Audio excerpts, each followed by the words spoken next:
We respectfully request the Sangha great virtues for the sake of this assembly and all living beings. Please turn the wonderful Dharma wheel to teach and guide us how to end birth and death, leave suffering and attain bliss, and quickly realize non-birth. Cung thính đại đức tặng thịnh, duy thứ pháp hội cấp nhớ thiết chúng sanh. Tịnh kiến diệu phạm luân giao đạo ngã môn, như há liêu sanh thoát tư ly khổ đạo lạc, tất chứng vô sanh. Homage to the Blessed, Noble, and Perfectly Enlightened One. Nam mô Sananto Suchedo Ye Alahudi Samyao Sanputo Se.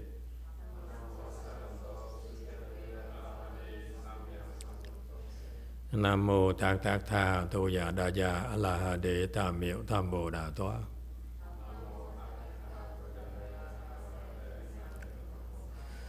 The unsurpassed, profound, subtle, and wonderful Dharma in 100,000 million aeons is difficult to encounter. Now that I'm able to see and hear, I will receive and maintain it. I vow to fathom the thus come one's true and actual doctrines. Wu sheng sheng sheng wei miao fa bai jian wan jie nan zao yu wo jin jie wen de shou qi Yuan Jie Ru Lai Zhe Shi Yi. O Buddhas and Bodhisattvas, Great Master Sutra, Great Master YongHua, all good monks and nuns, and all good new advisors of Emitofuo. 诸佛菩萨、诸者、大士、师父、上人，各位出家人，各位善知识，弥陀佛。Chư Phật Bồ Tát, kính thưa trí giả đại sư hữu tượng tiến hóa, quý thầy cô và quý vị thiện tri thức A Di Đà Phật. Hello everyone. Today is the 27th of September 2025. Thank you for joining our discussion of Vimalakirti Sutra. Well, we're on slide 450. This sutra here is about the state of the inconceivable state and wisdom of a layman by the name of Vimalakirti. Vimalakirti was an elder who was a subject of a certain kingdom, and it was said that he was a transformation body of the Buddha, from a different world. So he chose to come here and manifest as a human being, and he's extremely wealthy. It is said he's even wealthier than the king himself.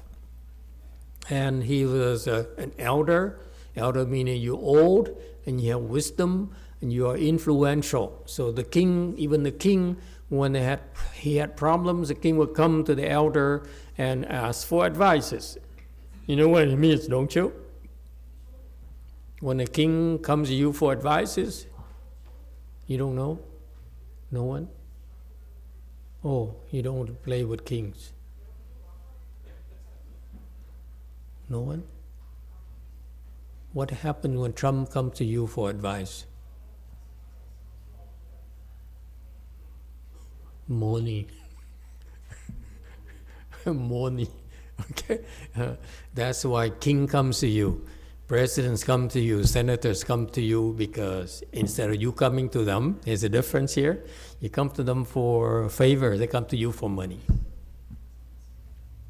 Okay, so he's very, very wealthy, and not only was he wealthy, he has tremendous wisdom. They walked away and they have ideas on how to fix their problems. So Vimalakirti is something very, very special. We're not even there yet. Okay, it's just so far even haven't really got the name of this guy yet.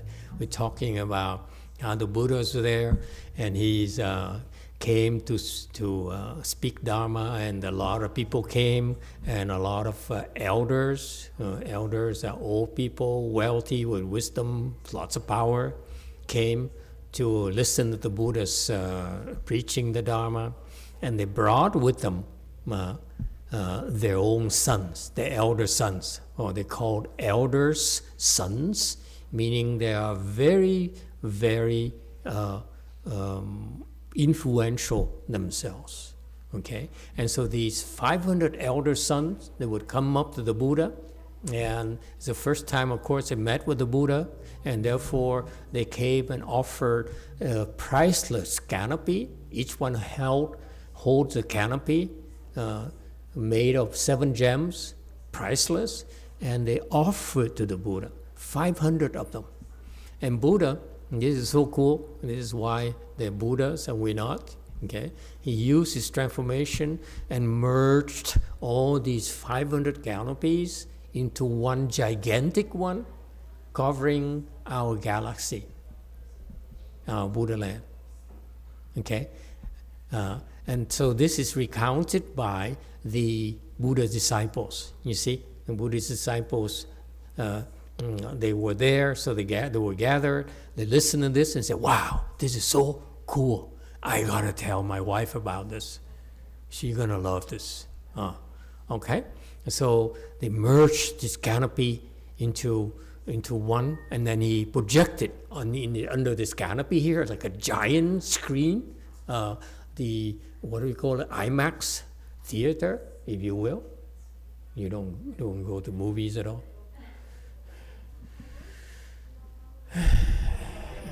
And you call yourself Buddhist disciples, you're the most boring people on earth.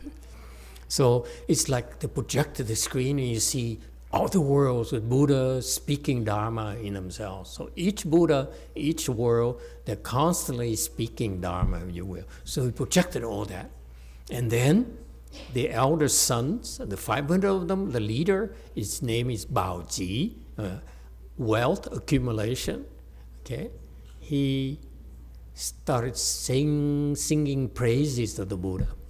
Now, 2 lessons here I'd like to share with you. Number 1, when you are successful, and it can be measured in our world by wealth, by respect, by reputation, by honors.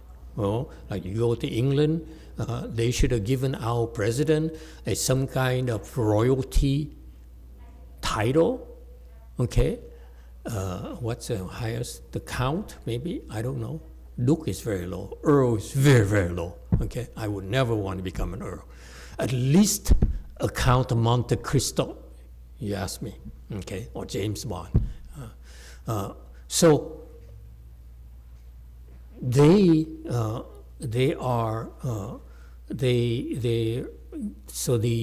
elders are very powerful, so they allow the son to represent them to make an offering to the Buddha. Okay, and Buddha then accepted the offering, and then the elder son Baoji, he represents all the elder sons, all 500 of them, to sing a praise of the Buddha. So the point here is very interesting. Okay, number 1, these elders have a family trade. Meaning, what is family trade? It means preserve the family's wealth. Whatever you do, you need to preserve the family wealth. Okay? Grow it or make it bigger. Okay? So you send your son to school, make sure he comes back, and preserve the family wealth. That's why, wow, look at that. Ronald is healthier now. Amazing what can happen. Wow, look at that. Yeah, look at that. Yeah. Now the old guy is healthier than my own abbess here. She has a cold, and Ron has a cold. Last night he's healed already. Cool. Yeah, after I made a call made a text to Shen or Yeah. I felt about 9:30. I felt pretty good. I said, you know what? Too bad I missed the class today.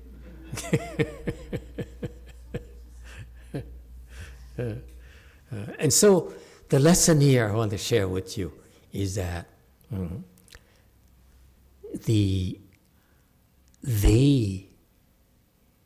when you're that wealthy, the number one priority is not happiness, it's not influence, but it's about preserving the status quo. You maintain your wealth and your influence. Agree? Well, you don't know what I'm talking about. Trust me, I know what I'm talking about. Okay? Now, so, I know sometimes, I know it's beyond you, okay? You think I only know about the Dharma? I know about worldly things too. And so, what do they do to preserve the family wealth is my point. Point number one. How do they preserve the family wealth? Making offerings to the Buddha. See that? They sent them to school, and they came back, and then taught them, listen, son, it's not about education, it's not about degrees. Let me tell you a family secret. We increase our blessings by making offerings to the Triple Jewel. Did you know that, amigo? See? Ordinary people would not know. But this is, the reason I'm bringing it up is because that's what the Taiwanese, who are the number one in terms of generosity to Mahayana, okay, is they train their children to make offerings to the Buddha. The wealthy families, by the way. I saw it in wealthy Vietnamese families too. They say, son, come. And they kneel in front of the Dharma master and make offerings. And that's how they replenish their wealth. What happened to applause, you ungrateful bunch? I revealed to you the rich family secrets and you're not even grateful. Oh, I forgot. You're not even wealthy. Forget it. On the other hand, how do you think they got wealthy? Blessings from making offerings to the Buddha. Okay? That's point number one. Point number two, also very interesting, is that after they made an offering, after they saw the movie up there in a huge canopy, the elder son, Baoji, he started singing praises to the Buddha. Now, I don't know you've been to my president's war cabinet or minister's cabinet, secretary's cabinet. You know what happens there? There's a long table where all the ministers, okay, sit around and they talk to each other, okay, cracking jokes and so forth. What happens? Behind them against the wall are rows of chairs. I haven't been there, but this is what my imagination is. It's from the movies, okay? Their assistants sit against the wall because you say, I need this chart. I need the numbers for my statement, okay? And so forth. So the assistant sits there to serve as a secretary as an assistant to the department heads. And this happens whether it's in the White House, in the War Cabinet, or in the executive suites of corporations. Same thing, okay? So you have the bigwigs sitting around a table talking and joking and discussing very important matters. Of course, none of you knows this. Why am I telling you this? Okay, you want me to skip it? Because it's like, not you, right? Okay, we'll leave it to Ron. Ron, you want to continue, me to continue, or should I skip it? Yeah, I think we should continue. It's good stuff. It's too late for you. Okay, so anyway, so the point here, okay, these things are very subtle, but unless I point it out to you, you will miss it. So you say, see, these cabinet members are the one who's speaking to each other and making decisions, discussing things, and around them, the entire room, the walls there, are populated with their assistants, right? And they sat there, the assistants sat there the whole time without saying anything. Because they don't deserve to speak. Got that? Now, look at this scenario here. You have all the dignitaries, the elders, and their 500 sons, and one of them, a lowlife, spoke a verse to praise the Buddha. Does it strike it to you as odd? Why would he be allowed to speak? Because in a wall cabinet there, with my president, if you sit against a wall, you don't speak. You just, yes, yes, yes, sir, yes, sir, yes, sir, yes, sir. Yeah. But you never raise your voice because you don't want to draw attention to yourself. You're a slave. Act like one. Got that? So there's hierarchy here. They're never allowed, they're rarely allowed to speak. Okay? So, why was the elder son allowed to speak? CNN?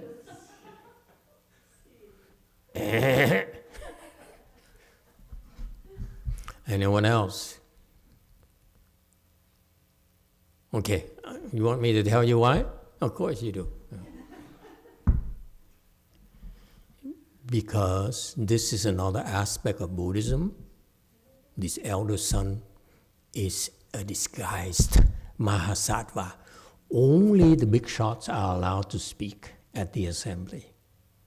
Okay? So even though he manifests as a son of some elders, he actually outranks his own father.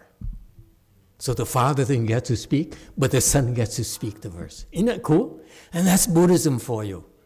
It's not what you think. Isn't that cool?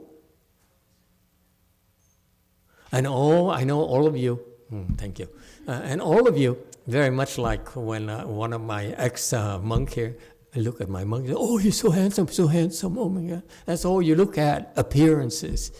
You don't see what they're doing, okay? So in Buddhism, these big shots, the bigger they are, they would manifest into things that lures you into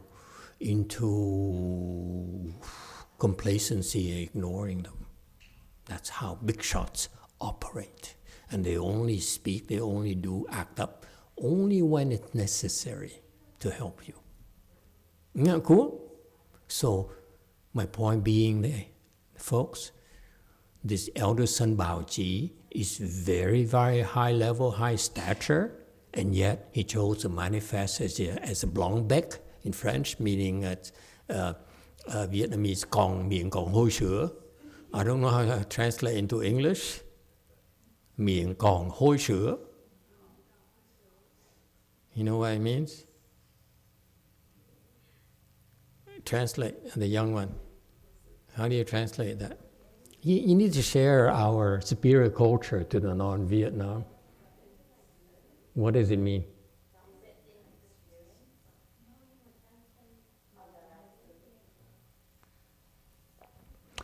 Young people, they lost it as well. This is so sad. That's why, okay? The mouth still smells of mother's milk. And that's as PG-13 as I can get. You enjoying this? It's so cool. Vietnam has so many expressions that are so colorful. Okay?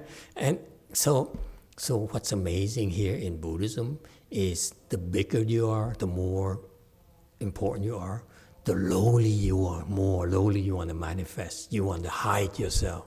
You don't want to go around like, some of my disciples, hey, I'm important, respect me, No, if you're really strong and powerful, you walk by unnoticed. You stop, you speak softly, Hello, master. I brought my own taco for lunch. Please, we have so much food here. Why do you need to bring your taco here? Yes, JC. Yeah. Emitofuo Master, I have a question about Qi. What is Qi? Is it concentration or life energy? Qi is, or the Japanese call it ki, is basically the life energy that circulates inside of you for all practical purposes. Okay? So this circulation here,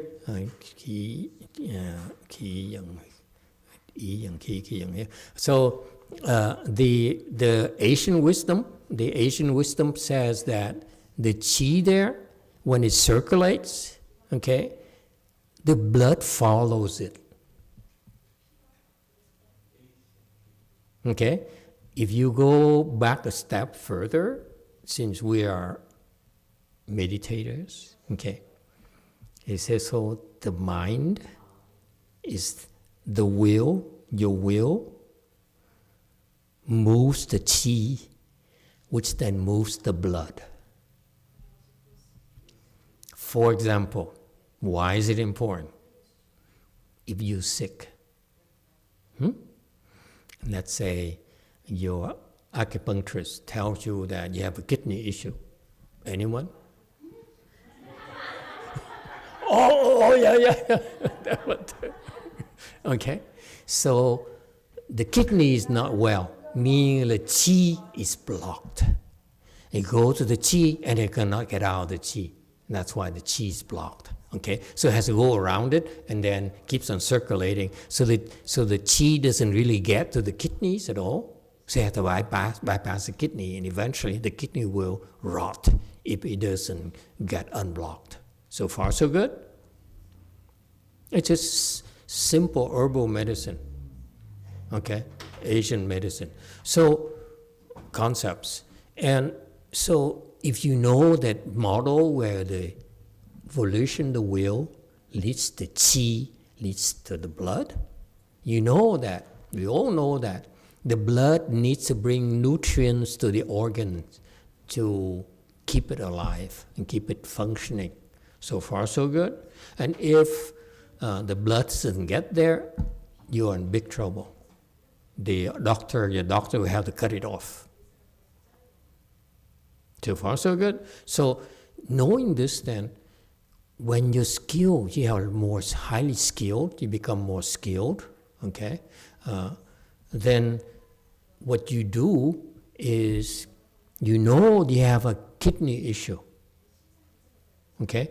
See, the qi circulates throughout the entire body. It has to bring blood to your entire body, right? So it keeps on circulating, and about 2 hours, 2.5 hours, and a half to 2.5 hours, it makes one full circle, if you will. So far, so good. That's your functioning, the functioning of your body. Everyone is like this, okay? And so if you have higher samadhis, then one full revolution is a lot shorter than the people who is low-level samadhi. So that's why you're healthier, because it goes faster and faster, therefore it cleanses more, your body more. That's a sign of wealth.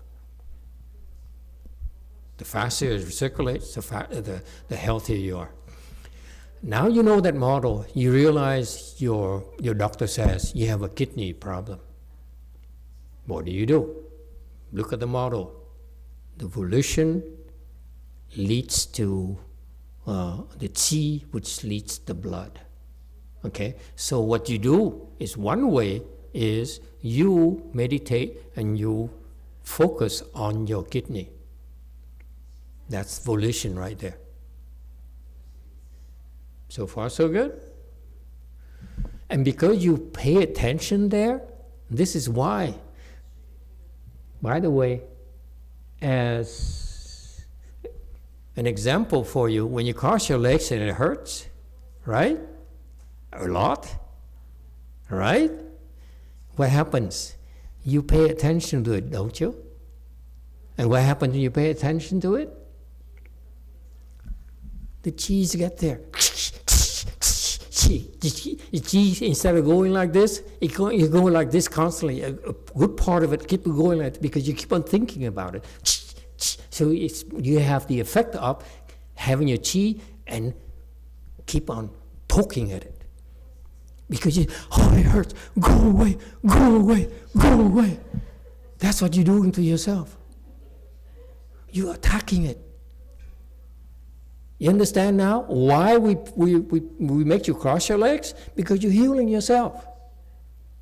Because when you go like this, it's not just your knees, but also the entire. Because for it to go full force here, the rest also has to go full force. Isn't it clever? That's why Chan is numero uno. Okay?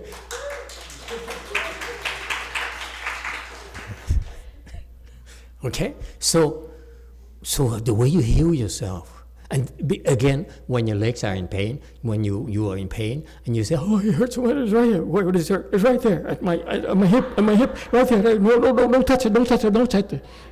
Okay? You are actually forcing the chi there, and the blood keeps on trying to break through. And that's why eventually it breaks through, and that no more pain. And your kung fu. Okay? So I don't feel bad about making you suffer at all. You should be grateful to me instead of blaming me. Okay? So far, so good. So now, think about healing. You have some issues. Never mind, the kidney is too much for you. Let's say you have a cold. Anyone? Kidney is too much. It's not, I explain to you later. You have a cold. The cold usually, the headquarters of the cold is right here. For me, is right here. Left side, not right side, by the way. For some reason, I'm right-handed, somehow it goes to the left. How about the rest of you? Can you feel it? When I have a cold, it's always on this side. Then my entire life. Maybe the next 10 years may be different. I don't know, but it's one side. Okay? You have a cold. It's building here, meaning it's blocked here. The chi is blocked here. The enemies are within. They have the camps here, and you cannot get in. Okay? So what do? You meditate, and you think about this. Okay? Put your mind, attention to here. Okay? Guess what happens when you put it here? It heats up. That's why some of these losers, Vietnam losers, says, I can hit you. I say, oh, you're an idiot. What? Anyone can do it. What's the big deal? Huh? Because all you have to do is focus in here. I'm teaching you the skill here to heal yourself. You think about here, the chi, okay, is focused here, okay, and the blood comes here, it heats up. This is how you recover a lot faster, and you don't even need aspirin or what's the latest one? Tylenol. Got that? That's why you don't need medicine. When I get sick, I have problems, I don't ever use medicine unless I'm almost dead. All you have to do is focus on that area, and the chi will get there, and the blood will get there, and will fix itself. Much better than medication. with no residues. So far, so good. Okay, that's the concept of the qi. That's why meditation is a natural self-healing process. You understand the model. When you are not well, you can speed up your recovery by, don't just lie there, I feel so bad, Mama, rub my back. Will you rub my back, honey? You call your husband, say, I don't feel good. Will you rub my back? Nhõng nhẽo. Okay? Your wife doesn't do that?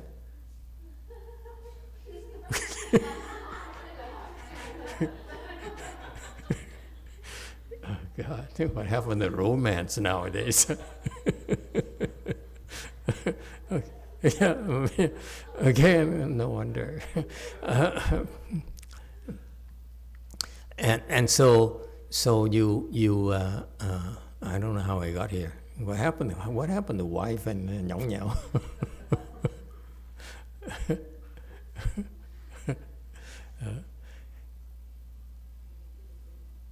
Anyway, yes, did I answer the question?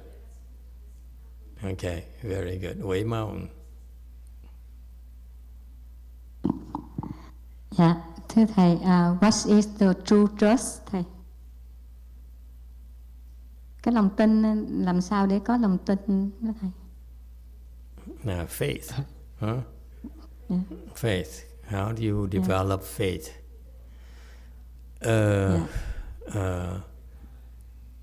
Anyone who has faith can help her out.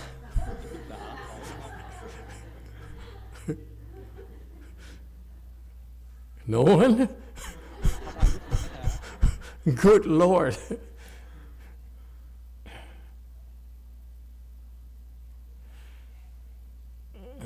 Yes. 7. Dạ thưa thầy, để phát triển lòng tin thì thầy kiểu gì làm đó? Không question.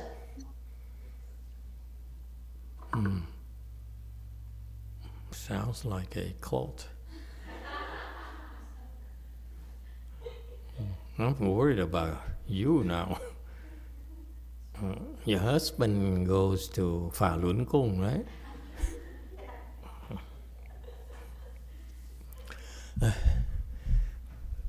Translation.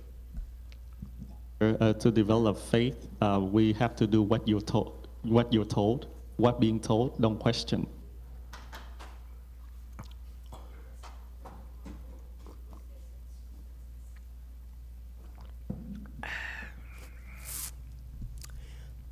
How do you develop faith? That's a good point. Anyone, what's your personal experience, most of you? Yes, DTT.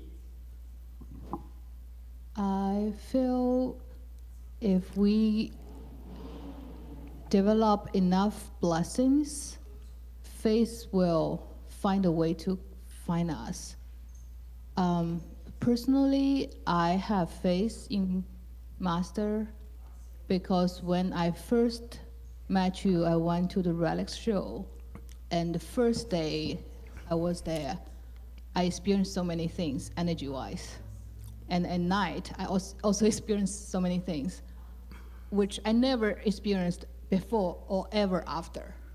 But that alone made me believe that this is a good place and what Buddha says is true. And all I need to do is just follow and cultivate, and eventually I will be there too. I don't think I developed the faith. The faith was just like you after you experience something or you see something, it's impossible not to have it. Just like it's there. Okay. But I feel like probably it's because I had a little bit blessings and manifest that way. Okay. So can I paraphrase it and summarize by saying, is it fair to say that your experience has been that you feel that you have some prior blessings that enables you to come to the temple, and when you came to the temple, you saw certain things that are kind of cool, extraordinary, and you liked it, and then enables you to follow and listen to the instructions. And that's how the faith got deeper and deeper, developed and got deeper. Okay?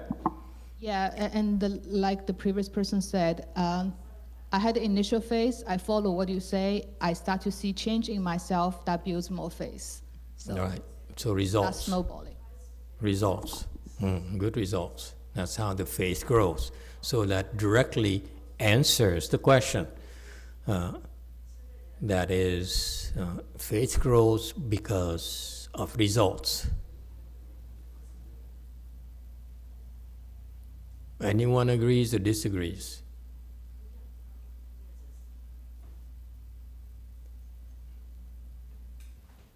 Okay, that's your answer right there. I'll take a break for a change. Yes, Wei Mao. Master, where does the qi go when I contemplate a problem, like what's the topic of my paper, or how do I fix this flusher in the toilet? Where does the qi go? It goes to the toilet, you silly. Remember? You think, how do I fix this toilet? All the qi goes to the toilet.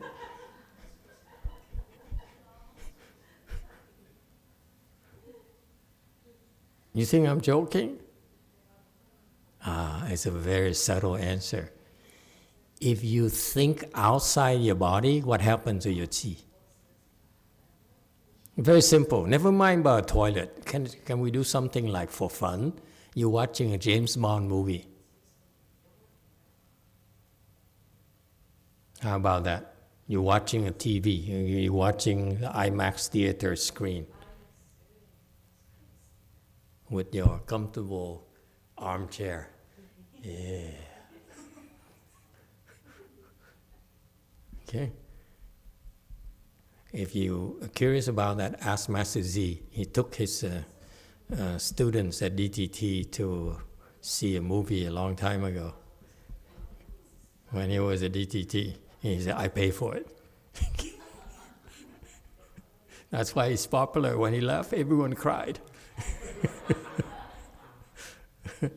What happens when you pay attention outside?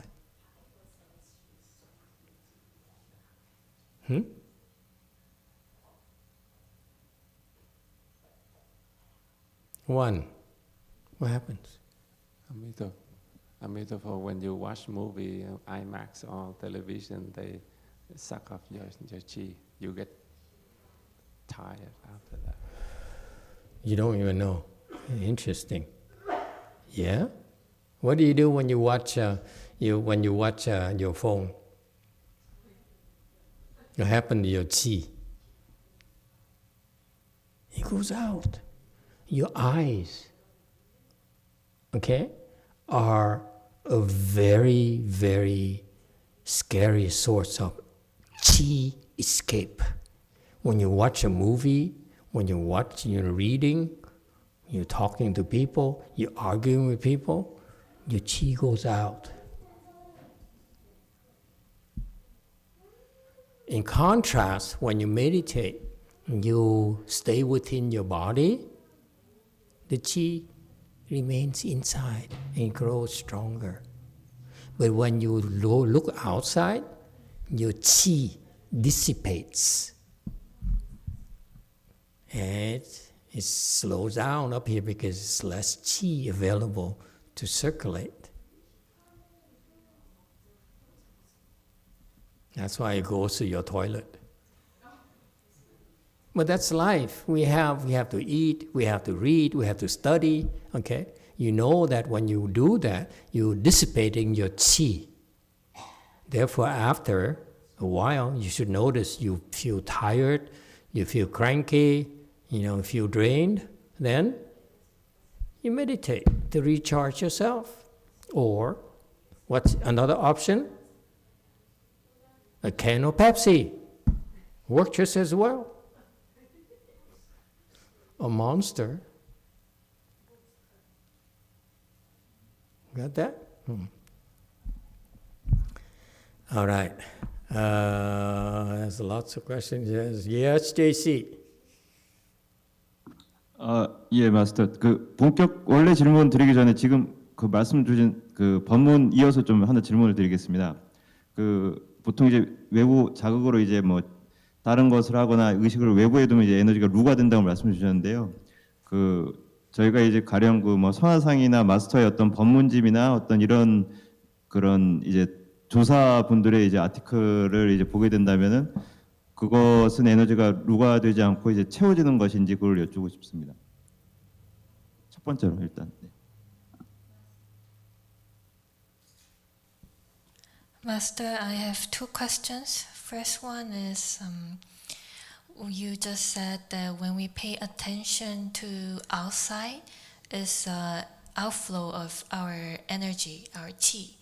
And my question is, when we read the texts from the patriarchs or sutras, is also the outflow, or what is it? Is there another question? Or is there a follow-up? 두 번째 질문은 다른 그 맥락의 질문입니다. Second one is a different one. Okay. It depends. If you are a scholar and you read a Patriarch Sutra, it's basically like everything else. You read a book, and therefore you read a research paper, and therefore your chi dissipates. But if you're a cultivator, okay, then, for example, you practice Chan, and you've been practicing for a while, for you have some skills. Therefore, when you read this sutra, actually you concentrate on the sutra, and therefore actually builds up your chi. For example, there's a basis for that. Okay, for example, when you practice the Buddha's name recitation, you say Emitofuo, Emitofuo, Emitofuo. Okay, you are making noises. Okay, and you actually are paying attention to the small drum and bell, the Di Chung, right? Ding, ding, ding, ding, ding, ding, ding, ding. Okay. So it is going outside, right? But it helps your concentration. So it depends on how you do it and who does it. Does it make sense? Okay. So in particular, I'm just give you a small example of when you, on Sunday morning, that's tomorrow, everyone, that when you go to Buddha, the quick recitation, you go like this, ding, ding, Emitofuo, Emitofuo, Emitofuo. So you actually are following the sound right there on the podium. And that's actually you go outside, but by focusing like that, actually increases your concentration. Okay, that's one example. And another example is when that's related to your reading sutras. When you have some skill, you've been practicing for a while, then when you read sutras, actually it enhances your concentration. Because sutras, for a lot of people, Buddhist disciples, sutras are very powerful source of concentration for you. When you read sutras, okay, you don't even need to understand. You recite sutra like the Heart Sutra that most Asians memorized. You recite a Heart Sutra, so your mind is thinking a Heart Sutra, and you're reciting it mentally or loudly, okay, or recite Buddha's name. But in particular, sutra is very interesting. Buddha's name too. When you recite it, actually it increases your concentration. Okay. Second question. 예, 마스터 두 번째 질문은 그 능엄조에 관한 질문입니다. 일전에 그 마스터께서 법문에서 능엄조는 그 도량과 본인이 이제 있는 어떤 집 이런 공간에서만 본인의 공간에서만 하고 이제 다른 공간에서 이제 머물 때는 가급적 하지 말라고 하셨습니다. 그 이유는 이제 능엄조를 할 때 그 파워가 굉장히 세기 때문에 그 머무는 곳의 공간에 어떤 외부의 그 스프릿에 해를 가할 수가 있는 가능성이 있으니 가급적 외부에서는 삼가라고 말씀을 주셨습니다. 여기까지 일단 말씀드리겠습니다. Master, in your prior Dharma talk about the Shurangama mantra, you advise us to recite only in the temple or in our house, or at least has to be our space. And you advise us not to do anywhere else because the power of the mantra is too strong. So there is a possibility of harming other spirits dwelling there. And 그리고 그 말씀 주신 거를 이제 지켜오다가 최근에 제가 이제 보통 이제 제가 직장 생활할 때 이제 차로 이동을 이제 많이 하는데 외근이 있거나 그럴 때 보통 제가 차로 이동할 때 거의 대부분 시간을 이제 대비주를 하거나 약사주를 합니다. 근데 이제 어느 날 이제 최근에 너무 이제 기분이 좀 우울하고 좀 안 좋은 어떤 마음이 심하게 들어서 대비주를 했음에도 불구하고 좀 기운이 회복이 안 돼서 차로 이렇게 이동을 하는 구간에서 능엄주 처음부터 이제 따주토만 하는 게 아니라 처음 나무 사단토부터 다주토까지 이미 지금 암기를 하고 있기 때문에 쭉 능엄주 전체를 이쪽에서 이독을 했습니다. 그러니까 빠르게 아까 기운 말씀도 하셨지만 기운이 막 돌면서 빠르게 이제 회복되는 것을 느꼈습니다. 그래서 제가 드리고 싶은 질문은 최근에 이제 많이 마음이 우울하거나 급격하게 다운돼 있을 때 차로 이제 머무는 것이 아니라 차로 이렇게 이동을 하는 구간에 이제 능엄주를 전체 독성을 할 때가 이제 간혹 있는데 그것은 괜찮은지, 왜냐하면 이렇게 한 곳에 이제 행어라운드 한 곳에 머무는 것이 아니기 때문에 쭉 차를 타고 이동을 하기 때문에 그렇기 때문에 이제 능엄주 전체를 해도 무관할지 아니면은 그럼에도 불구하고 하지 않는 게 이제 좋을지 여쭈고 싶습니다. so until recently, I've been following your instructions. And when I'm usually driving somewhere, I usually recite Great Compassion Mantra or Medicine Master Buddha Mantra. But very recently, I was feeling so down, so depressed, and I had some bad feelings. It was too strong. So even though I recited Great Compassion Mantra, it didn't make me feel better. So I started to recite Shurangama mantra while I was driving, meaning I was moving somewhere. And I didn't only do the Dajuto part, I started from Namo Sadanto. And because I've been memorizing it from the full, the first line to the end line, I recited one time or twice. So I could feel my chi is getting stronger and flowing faster, so I could recover from it.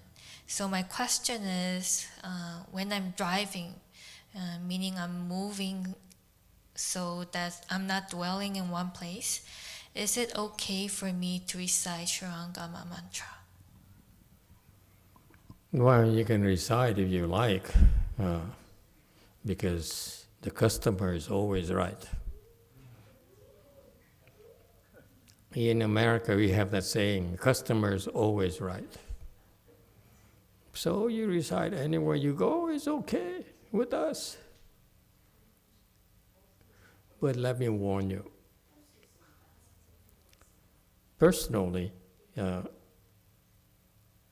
I used to go to many places. And when I was cultivating, I was practicing on my own. Occasionally I go, travel, and then someone will give me a ride. And let me tell you what happens back then. I would get a ride to go out of town for about 3-4 hours. So it's a lot of travel. It's in California, okay?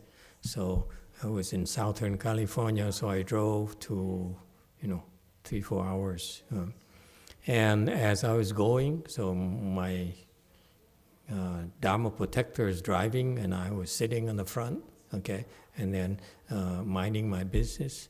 And as we were driving, and nothing happened and then I realized some areas, I feel like a president. Yeah, they're being standing there and holding a little American flags. Mahayana, Mahayana, Mahayana, oh, Masa YongHua. Okay? Yeah. Serious. It's like when my president goes to Vietnam, it's the same thing. They hold a flag, American flag, and Donald Trump, Donnie, Dickie, whatever, Richard, whatever. Okay? So, and the Vietnamese is very polite. Okay? So, that's friendly country. Okay? But then there are other areas on the freeway, and those are kind of nice. Yeah, you know, I love you. That's it. And then next territory, they're holding guns, pointing at you.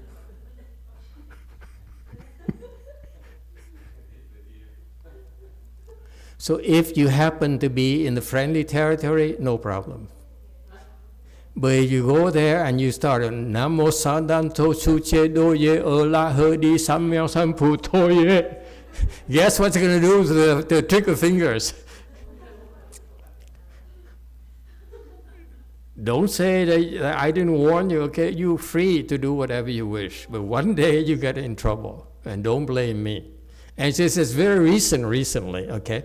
There's a lady, okay, that one of our disciples up here in Northern California, she works in a hospital, and we told her, now you have the transmission of the hands and eyes, don't practice the hospital, okay? And she said, yeah, okay, you're right, I won't practice, don't worry. But she went to the hospital and said, I'm not practicing, I'm memorizing.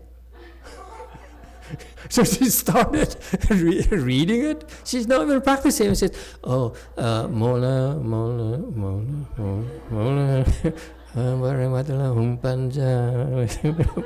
so she's trying to memorize only, mind you, not even practicing. And they beat up on her that I forgot what really happened. Hello, Abbas. She knows the real story. I forgot the exact details. But something like she couldn't sleep, she couldn't, whatever, and basically the message is that you can't do this here. No practice, just trying to memorize, and they don't like it. Someone tried to memorize the hands and eyes in the hospital. What happened? Do you remember? Let's see how really sick she is. What happened? How did they attack her? I think she said she fell. She fell? Yeah. Uh-huh. And what else? They did a lot of things to her. Okay? She had a headache. A headache? Uh-huh. They diagnosed she passed, her as more or less, vertical. almost passed out.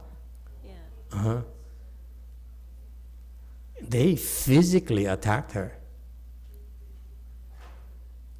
We're not talking about Shrangama mantra. We're only talking about the hands and eyes. And probably the first 6, which is really not very harmful. First 6 hands and eyes are not that aggressive. Okay? And she has no aggression in mind. And they immediately reminded her, you can't do it here, girl. You're not allowed to do it here.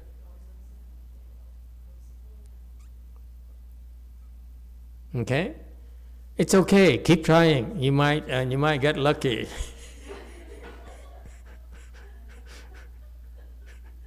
But if you don't call me.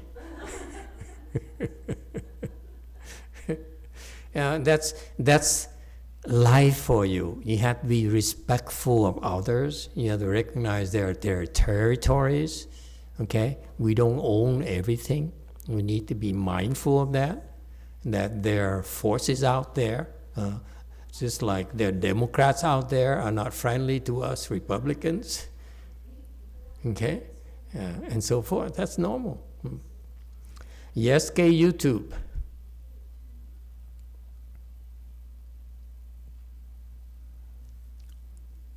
연불산매가 궁금합니다. 보리님의 질문입니다. 연불산매가 궁금합니다. 성취 기준이 무엇인지 사선정의 초선정과 비슷한 정도의 집중의 정도인가요? This is a question from Bodhi. I want to know about recitation samadhi. What is the requirement or standard of accomplishment? Is it the same, similar concentration level as first dhyana? No. Not necessarily. It could be that, could be higher, could be lower. It depends on who recites. Okay, Way Mountain. Master, I remember Thu Hồng in Vietnam. She joined our mantra recitation online, and she shared her story about reciting Surangama mantra. Usually she does it daily at her house, but at one time her daughter needs help, and she went to the daughter's house and recites Surangama mantra. Then she got beaten up. That's a share was set us on Zoom. Yeah, and just to scare you a little bit as well.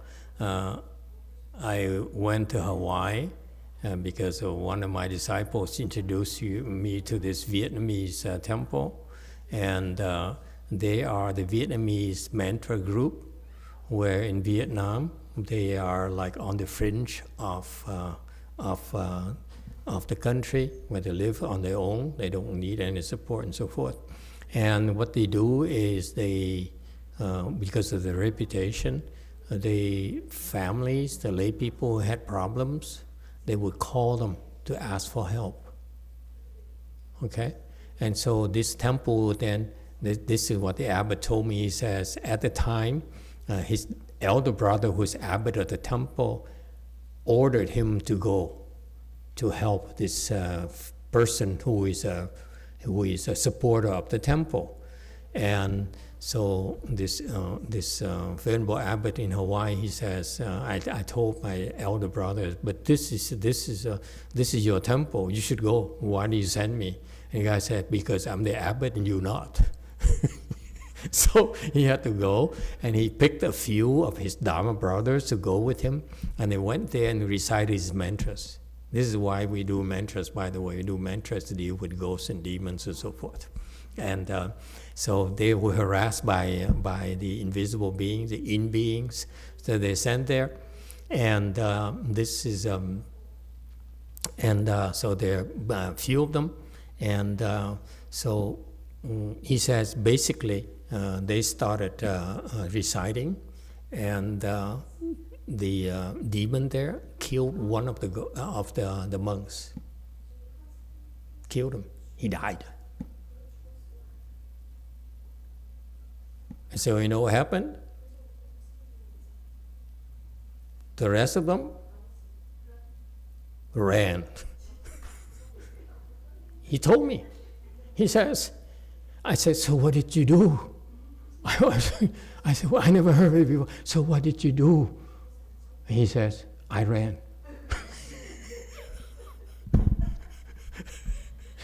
It happened in Vietnam a lot, you know. It's I'm sure in China, in Thailand, everywhere. It's not here. In the U.S., you're safe here. They don't live here. Okay? But that's what happened. They killed. Because probably the most gung-ho Dharma brother of the 4 or 5 who went, he's the most hungry. Said, we know afraid of ghosts, we've done this before, and we're going to teach these people a lesson. Okay? And they killed him. Anyway, it's kind of far-fetched for you, okay, non-Buddhist people. But I saw the abbot and I said, wow. So he said, he's very calm. He said, I ran. as soon as I realized they killed my Dharma brother, I ran. I didn't have to think. And we all ran.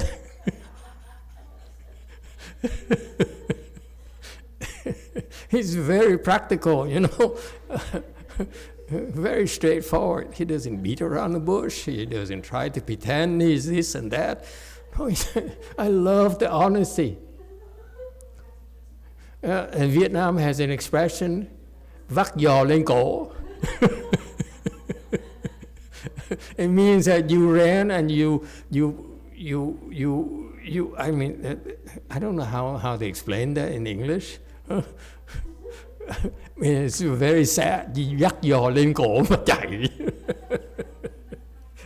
It's funny he said it. He said, you know, dắt giò lên cổ chạy thôi, làm gì nữa bây giờ? He said, what else can I do but run?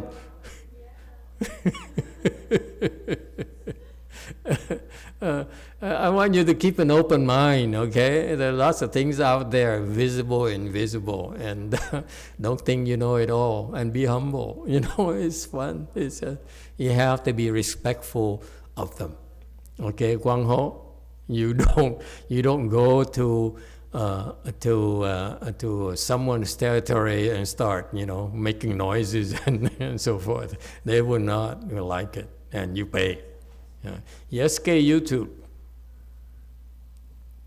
선미님 질문입니다. 능엄주를 스님들 예불할 때 줌으로 들으며 운전한 적이 있습니다. 이것은 괜찮습니까? This is a question from Sunmi. When I was driving, I sometimes listen to the Venerable doing the ceremony. So I also listen to the Shurangama mantra as well when I'm attending the ceremony by Zoom while driving. Is this okay? Yeah, it's okay. If you happen to have be real afflicted and get depressed and so forth and get manic mode, what I recommend is you listen to the instead of reciting, you could turn on a tape of our recitation and see if it helps. Okay, because we are a little bit stronger than you. Number two, you could also turn on some tapes about the sutra lectures and so forth. Okay, that's not offensive to them. All right. Yes, Wei Mong. Thưa Thầy, con muốn hỏi là Kinh Chú Lăng Nghiêm con không có tụng ở nhà, con chỉ tụng cái tâm kinh thôi. Nhưng mà có bữa đó con tụng chung với lại Hùng buổi thứ 5 hay thứ 6 gì đó. Thế một hồi cái tự nhiên buổi sáng đó ông xã con ổng nổi sùng lên, ổng giận lên, mà ổng giận không phải lớn lao gì thầy, mà ổng giận dữ lắm. Không biết nó có cái đó nó có ảnh hưởng ở trong nhà không thầy? Dạ. Yeah, when you recite these powerful mantras, they tend to have an effect on the invisible beings. And that's when you recite, and you see that the people around you have some negative reactions, that's when you back down. You don't do it. We don't want to offend them. Okay? Because you're ill-equipped to handle these things.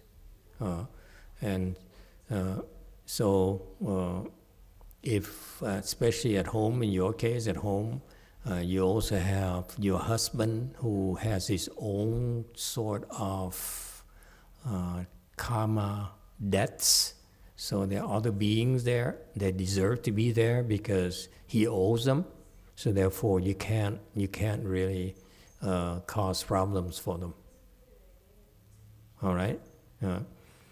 So you have to be sensitive. For example, at home, if you agree with your family that you have this area that's yours, then they will respect it. They will not bother you. Okay? So for example, you set up an altar in a home. That altar will have Dharma protectors, okay, and you go within that area near the altar to sit and recite, they can't touch you. We're too strong for them. Okay? But you go outside of that, they have the right to be there as much as you do. Folks, I don't want to scare you, but we're sharing our space with invisible beings. They have the right to be there too, just like us. We physically own it. We physically have the right to have access. They also have access as well themselves. Okay? And so you have to be sensitive and reasonable. Yeah, thank you, Master. Okay, don't offend people. If you see that you do something, you start getting exposure to certain mantras and reciting mantras and so forth, and you see that the feedback's immediate. They will remind you right away. We don't like it. Cut it out. Okay, then you say, okay, sorry, I stop. That's all. We have to be respectful. They have the right to be there too. Okay. Because you owe them. Yes, 7. Dạ thưa thầy, cho con hỏi lúc mà mình lái xe mình có thể tụng chú Đại Bi hoặc chú Dược Sư được không thưa thầy? Yes. Translation.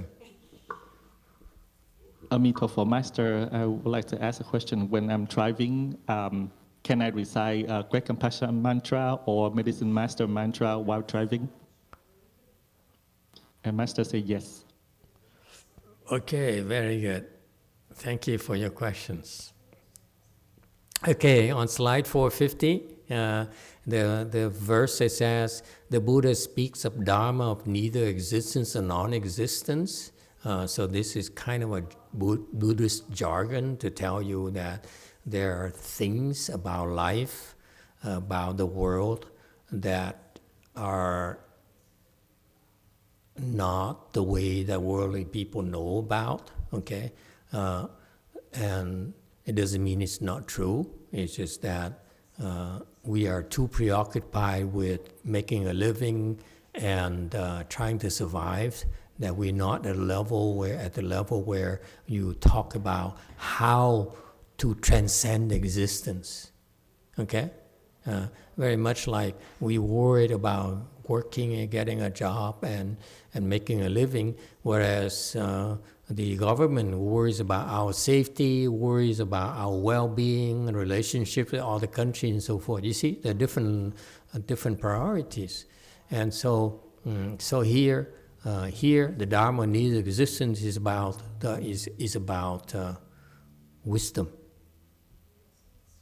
Okay, when you practice Buddhism, we're trying to help you develop wisdom, and that's why the Buddha teaches the Dharma of neither existence or non-existence. Okay, so far so good. Now, the rest of this information here is from Great Master Sutra.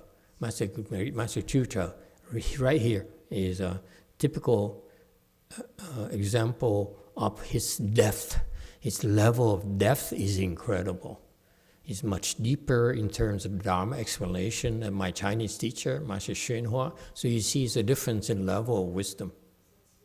His information, his analysis is so detailed, so precise, okay?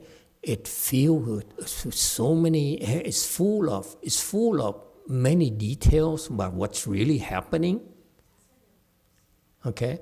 That I went through it, and first of all, okay, just to not to mislead you, I don't necessarily understand everything because we don't have all the text here, the original text here. We truncated a lot of things because we truncated a good like 20%, 25%, because it's way too much, okay?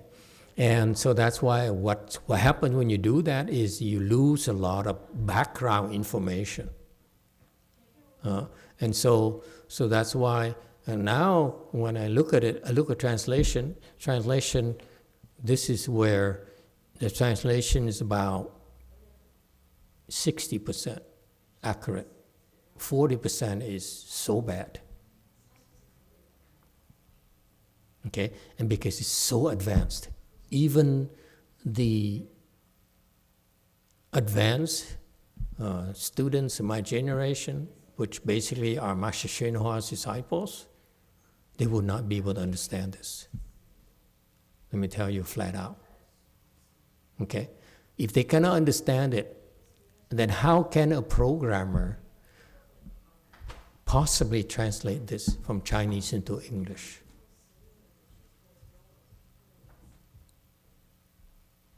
Okay? So this is to tell you that the level of details in Buddhism is very, very deep, very profound. And we have to be humble. We don't know everything.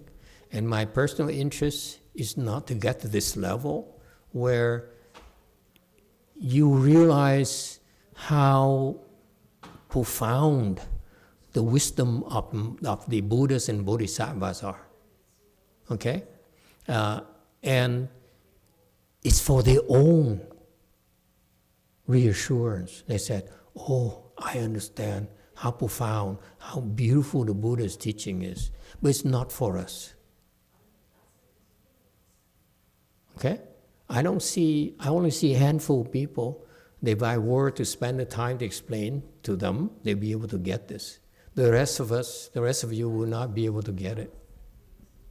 So it's not a good use of my time to serve only 4 or 5 of you, maybe even fewer, when we're still worried about the tariffs.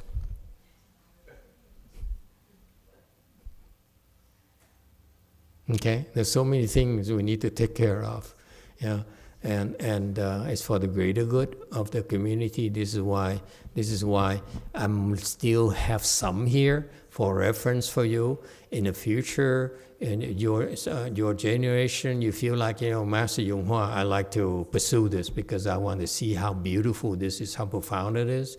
By all means, I will support you, and you can go through here and you study it, and we bring you food every day. Okay, and you can be specializing this. Okay, and it will be so cool, and I welcome that. But for the remaining years of my life, I don't have time to do this, and I don't see that many people who would be interested in this at all. Okay, if I do this, I probably lose virtually all of you. Okay, you say, no, you're going in a direction that's not of much use to us. Okay, so that's why, again, it's for your reference. You see that the Buddhist reasoning is very, very rigorous. You can't argue with this. It shows the depth of the wisdom is so profound. Okay, so in slide 450 here, for example, it talks about, this is another point here I want to stress to you, is that when you speak Dharma, you need to allow people to ask questions. It's very, very important. That's how you learn to yourself. Okay? And so the question is very, very good. This is typical of Westerners, and so I like this. He says, the non-Buddhists, they also talk about neither existence and non-existence, so what's a big deal? Also the Hinayana people, they also seem to be talking about non-existence and existence. So why do you claim there's only Mahayana? Fair question. You see? So unless when you speak Dharma, unless you allow people the opportunity to ask questions, you will not be able to convey everything in the teachings.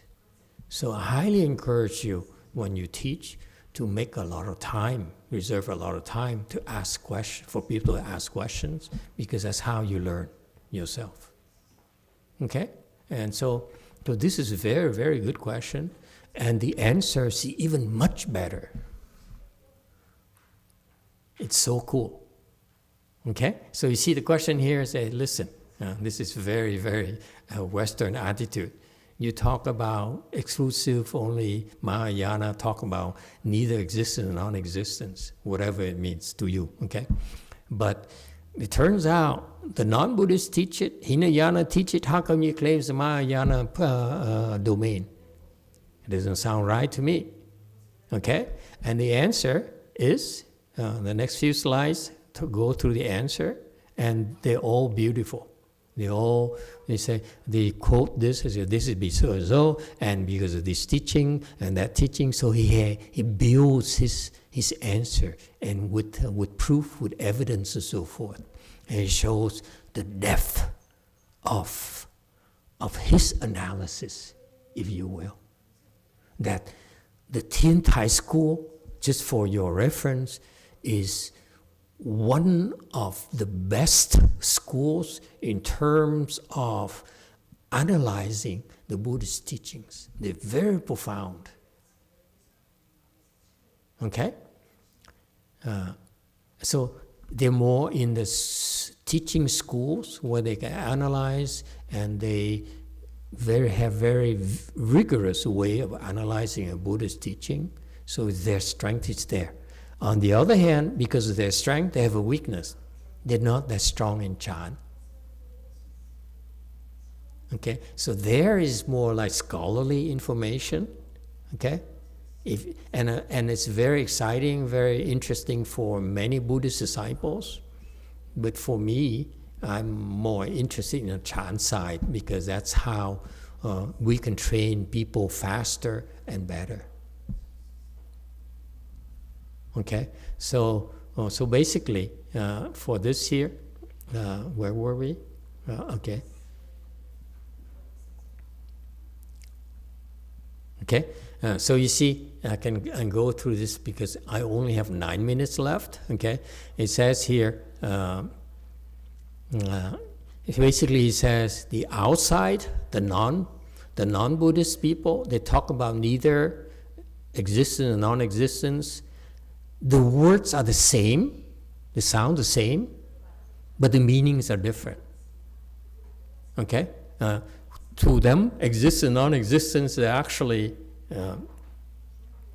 actually from a worldly perspective. In Buddhism, we go behind the scenes. Okay? Because we clarify it to help you eliminate your confusion. Okay, there's a subtlety. Similarly, like you read everywhere, you read the word enlightenment. Everyone talks about enlightenment here in the West, in the East, everywhere they talk about enlightenment. But no one, including Hinayana people, talk about enlightenment, but no one really understands enlightenment, the same word, as Mahayana people. Mahayana people, concept of enlightenment is all-inclusive, whereas enlightenment for non-Buddhists is a tiny, tiny grain of sand, if you will, to them, comparatively speaking. To us, yes, you have wisdom there, but it's a wisdom worth about a grain of sand.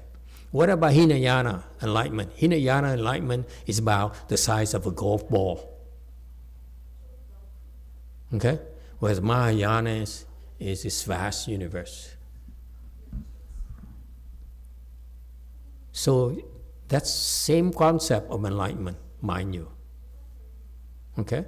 So we use the same word, but actually it's very different in terms of scope. All right?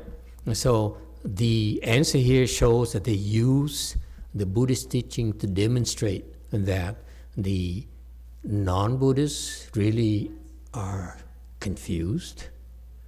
If you go to Hinayana, okay, and they talk about this here, and I had to correct a lot, did a lot of correction for the ChatGPT translation, okay, and it's still not that accurate, again, because I cut out so many pieces that I don't have a lot of references anymore. I had to look up the dictionary to make sense of this, and this is as far as I could go. And it shows you here that now next section it says, I just proved to you that the non-Buddhists, they are confused about existence and non-existence. The Hinayana people, they talk about existence and non-existence, but actually it's within the realm of the domain of the range of a golf ball size as compared to this vast universe. And so the Tiantai people, the Tiantai school, when you remember the name, they don't mince words. They don't mess around. They said, you don't know what you're talking about. And he cited these different references of the Buddha's teaching and says, see, when they do that, this is what's really happening. And their understanding lacks skill in means. Okay? Hinayana people, they are on the right tracks, but they're kind of like, I'm going to offend a lot of people. You want me to, or you'd rather I don't offend people? They're like pre-kindergarten. You can't really speak concepts to them. Okay? They use words, okay, but they really don't understand what they're talking about because Buddha felt that they're not able to understand it yet. Okay? And so in Buddhism, in order for you to get to high level wisdom, you have something called skill in means, and that's the only way to teach. You really want to teach wisdom, you have to use something called skill in means or expedience. Meaning what? It's not the way you think. That's what skill in means is. You have to reach a certain level before you are being taught about the concept, and then you get better at doing and applying it. So it's very, very fascinating, in other words. Okay? And it's through this skill and means that you're able to understand the depth of the Tiantai school. You get deeper and deeper. Okay? And then you understand it's neither existence or non-existence. That's the ultimate wisdom. Okay? And it's a warning here at 4:54. I'm running out of time. If an ordinary person, a worldly person, hears of these words, okay, and hears the principles and clings to it, they're burned by the fire of evil views. Okay? They're very dangerous. And this is what happens to the people who do not approach developing understanding properly and rely only on words instead of developing samadhi power. They will be run into evil views such as what? I'm an expert. I know so much. I got certification. I'm professor. And you a beggar, and so forth. And they actually are so confused. And this is a problem with the Dharma ending age. These confused people are are recognized experts of Buddhism. So our Sanghas, young people like her, what do they do when they want to learn Buddhism? They don't go to temples, they go to universities to get a PhD degree. And they put it on the wall and say, I have certification, I understand Buddhism. And they're the same one who says, Shrangma's mantra is deviant. It's not real. Same thing as someone told me that Master Hsuan disciples call my Pure Land Dharma as some kind of cult. A land that Master YongHua created, brings his people there to make them his slaves, something like that.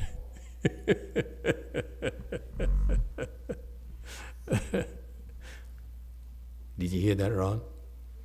He wouldn't talk to Ron anyway.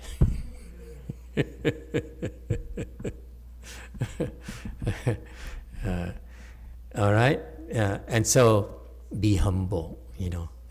In Buddhism, you cannot pretend. Do you have samadhi? Have you developed samadhi? Have you been certified to have samadhi? Okay, you have not been certified. Shut up. You don't understand anything at all. It's more than just words. It's more than just say, my teacher said so and so and so. You repeat like, không vẹt. What's vẹt in English? Somehow today I'm very Vietnamese. All the expressions came out. I don't know where it came from. You just, what vẹt? What is vẹt? Thank you. I didn't know. I just used the word expression. I never understood what vẹt means. So you repeat like a parrot, okay? And you have no idea what it means. And that's what happens. Okay? And so, 4:54. And finally, I'm running out of time here. Please bear with me for a few more minutes. God, it's go on. Okay, forget it then. I can't finish it. You want me to finish or want to continue next time?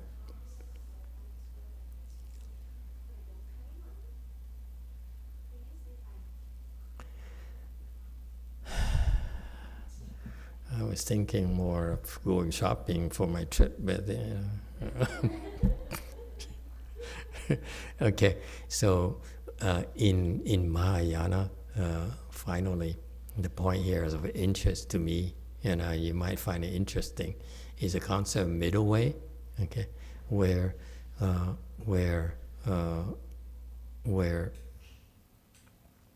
we are embracing all these people. Don't think that we feel threatened by the non-Buddhists.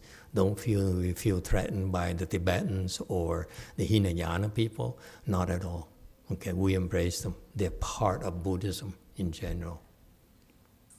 Okay, it's no threat. It's no feeling of alienation.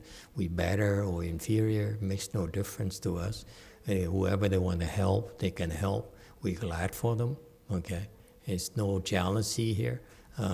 It's all part of Buddhism, okay? So it's no threat here because it's called the middle way, okay? We embrace everything and everyone.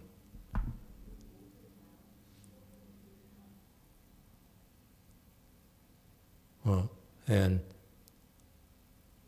then he goes on and on, the Tiantai people. They went on and on about, using logic here. If you talk about this proposition, there are 4 possible cases, and you see that I will go through these cases to tell you that it's to prove our point, and then they go into the site-dependent origination, which is the Dharma of Hinayana people, and so forth. And on and on. Okay? Any questions, final questions, before we say goodbye? Okay, goodbye. Thanks for coming.